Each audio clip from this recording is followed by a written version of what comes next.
Perubahan pada iblis hal yang paling menyusahkan Mahkamah Agung sekarang bukanlah kuil penguasa cahaya secara bertahap berkembang. Tetapi mereka tahu terlalu sedikit tentang kuil penguasa cahaya. Banyak metode kuil penguasa cahaya hanya bersifat spekulatif, tetapi mereka tidak memahami kebenarannya. Bagi orang percaya di kuil penguasa cahaya, selama mereka adalah orang percaya sejati, tidak ada kemungkinan untuk membocorkan rahasia mereka, dan mereka bukan orang percaya, yang berarti mereka tidak dapat mengakses kebenaran. Ini adalah siklus tanpa akhir untuk Mahkamah Agung.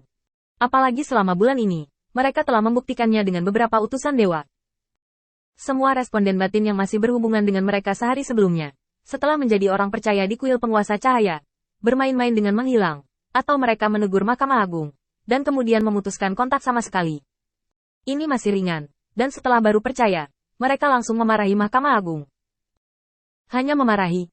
Tidak, itu memanfaatkan waktu omelan untuk mengeluarkan petugas internal lainnya, dan menyerahkan banyak informasi.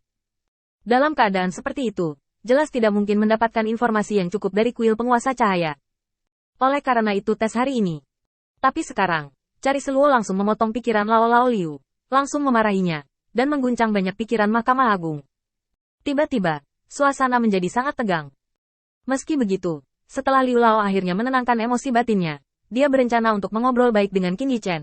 Ketika kuil Raja Cahaya sedikit terlalu sombong, pukulan putaran kedua dari Kali Sheruo datang langsung.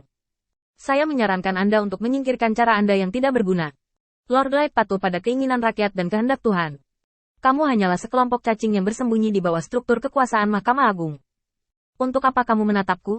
Apakah kamu punya nyali untuk melakukannya, tetapi kamu tidak punya nyali untuk memberitahu orang? Bahkan jika matamu hancur hari ini, itu tidak akan melakukan apa-apa. Kembali dan minta para dewa yang masih mematuhi perintahmu untuk keluar. Kami di sini memanfaatkan berkumpulnya orang-orang untuk mencoba pertempuran besar. Liu Lao sangat marah sehingga tangannya gemetar beberapa saat, dan menggelengkan kepalanya dengan marah.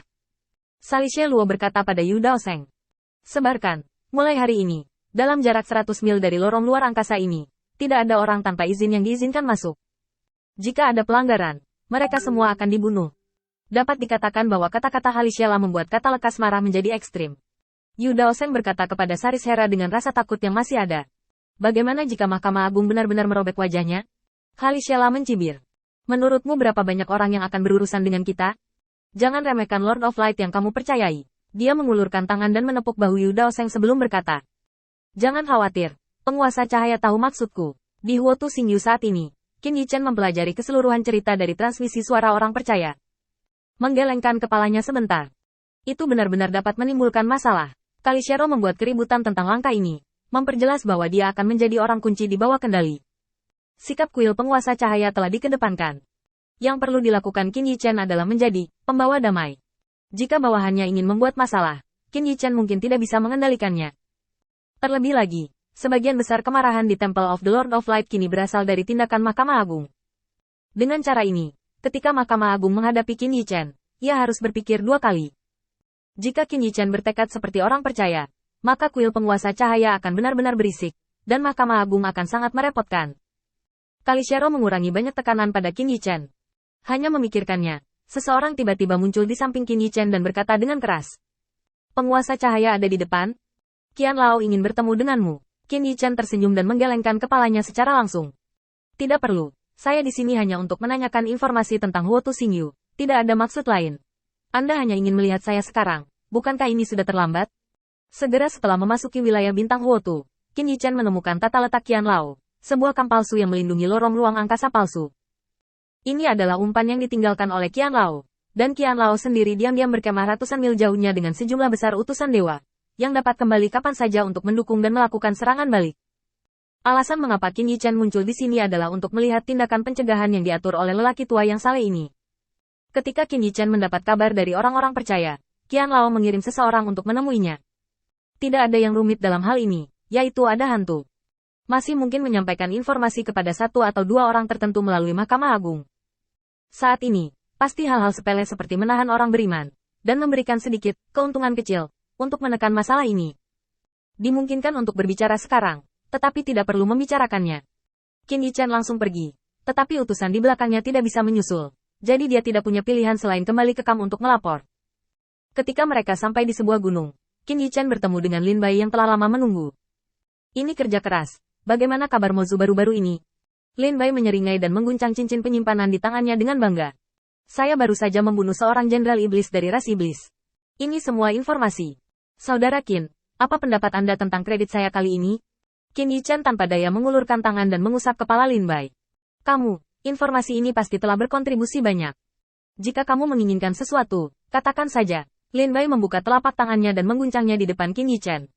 Aku juga ingin mencoba memimpin pasukan. Beri aku 5.000 orang, dan aku akan menyerang sarang klan iblis.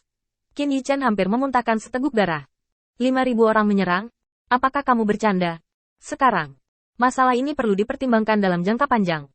Meskipun kamu tahu tentang iblis, kamu tidak memiliki pengalaman dengan berbaris dan sejenisnya. Aku khawatir akan terjadi kesalahan, dan kali ini iblis harus menyiapkan beberapa cara untuk mencoba memblokir alat transmisi kita. Tanpa menunggu Qin Yichen selesai, Lin Bai mengeluarkan peta dan meletakkannya di depan Qin Yichen. Saudara Qin, lihat di sini. Menurut pengamatan saya, tempat ini rumit. Setan yang terluka harus memasuki gunung ini, dan mereka dapat kembali utuh dalam waktu sekitar 5 atau 6 hari. Saya ingin membawa orang untuk menghancurkan tempat ini. Jika mereka tidak terpukul keras di tempat ini, mereka akan pulih dalam 5 hari, dan kurasa kita tidak mampu membelinya. Qin Yichen ragu sejenak, lalu berkata, maka kita juga bisa mengubah pemikiran kita. Kamu tunggu. Selama ada perang antara iblis di sini, orang percaya dan aku akan mengirimkannya. Setelah mengucapkan kata-kata ini, Qin Yichen memandang Lin Bai, dan dari matanya, Qin Yichen mencium bau krisis yang tidak menyenangkan. Kenapa? Iblis sudah memiliki cara untuk memblokir alat transmisi kita? Lin Bai mengangguk tak berdaya. Setidaknya setengah dari bidang bintang Huotu masih meningkat.